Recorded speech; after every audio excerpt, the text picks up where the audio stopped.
ایک لڑکی کھلے آسمان کے نیچے آنکھوں میں آنسو لیے سسکتے ہوئے لہجے میں اللہ سے شکوہ کر رہی تھی کہ تو میری دعائیں کیوں نہیں سنتا، تو مجھے میری پسندیدہ چیزیں کیوں نہیں دیتا، تو میرا پسندیدہ شخص کیوں مجھ سے چھین لیتا ہے، تو کیا تو مجھ سے پیار نہیں کرتا، کیا میں تیری بندی نہیں؟ یا اللہ میں کب تک صبر کروں، کب تک میں اپنے آنسوؤں کو برداشت کروں، میرے ساتھ ہی کیوں ہوتا ہے یہ سب؟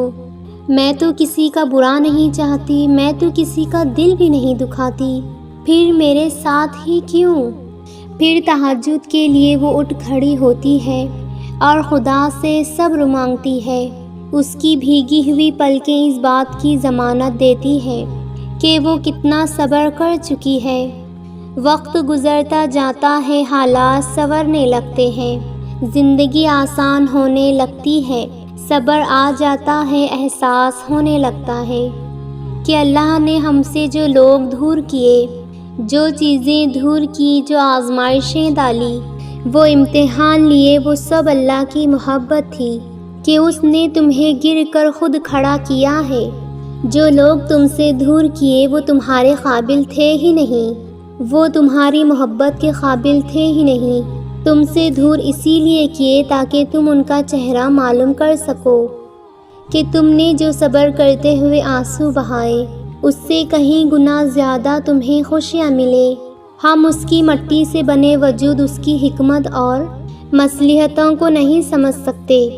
وہ اپنے ہر بندے سے پیار کرتا ہے، اپنے بندے کے دل میں اسی کے لیے محبت ڈالتا ہے جو اس کے قابل ہو۔ بس بات ہے تو صبر اور توکل کی۔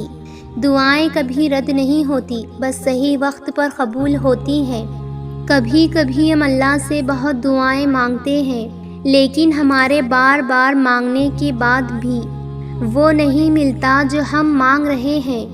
ہم روتے ہیں، چیختے ہیں، سسکیاں لیتے ہیں، پھر بھی کچھ دعائیں ہماری ادھوری رہ جاتی ہے۔ پتہ ہے ایسا کیوں ہوتا ہے؟ کیونکہ جو ہم مانگ رہے ہوتے ہیں وہ ہمارے لیے بہتر نہیں ہوتا۔ قرآن میں اللہ تعالیٰ فرماتے ہیں کہ ایک چیز کو تم برا خیال کرتے ہو وہ تمہارے لیے اچھی ہے، اور ایک چیز جو تمہیں اچھی خیال کرتے ہو وہ تمہارے لیے بری ہے۔ اسی لیے تم نہیں جانتے، اسی لیے میں جانتا ہوں۔ اللہ کی مصلحت اللہ ہی بہتر جانتا ہے۔ اگر کوئی بچہ اپنی ماں سے کہے کہ وہ آگ میں چھلانگ لگانا چاہتا ہے تو کیا ماں اسے چھلانگ لگانے دے گی؟ نہیں نا۔ پھر وہ رب جو ہم سے 70 ماؤں سے بھی زیادہ محبت کرتا ہے آپ کو وہ چیز کیسے دے دے جو آپ کے لیے بہتر ہی نہیں ہے؟ جو دعائیں قبول نہیں ہوئی وہ اللہ نے آپ کی آخرت کے لیے سنبھال رکھا ہے۔ جو ہے اس پر شکر کریں اور جو نہیں ہے اس پر صبر کریں، اور انشاءاللہ آپ کا رب آپ کو اتنا دے گا کہ آپ خوش ہو جائیں گے۔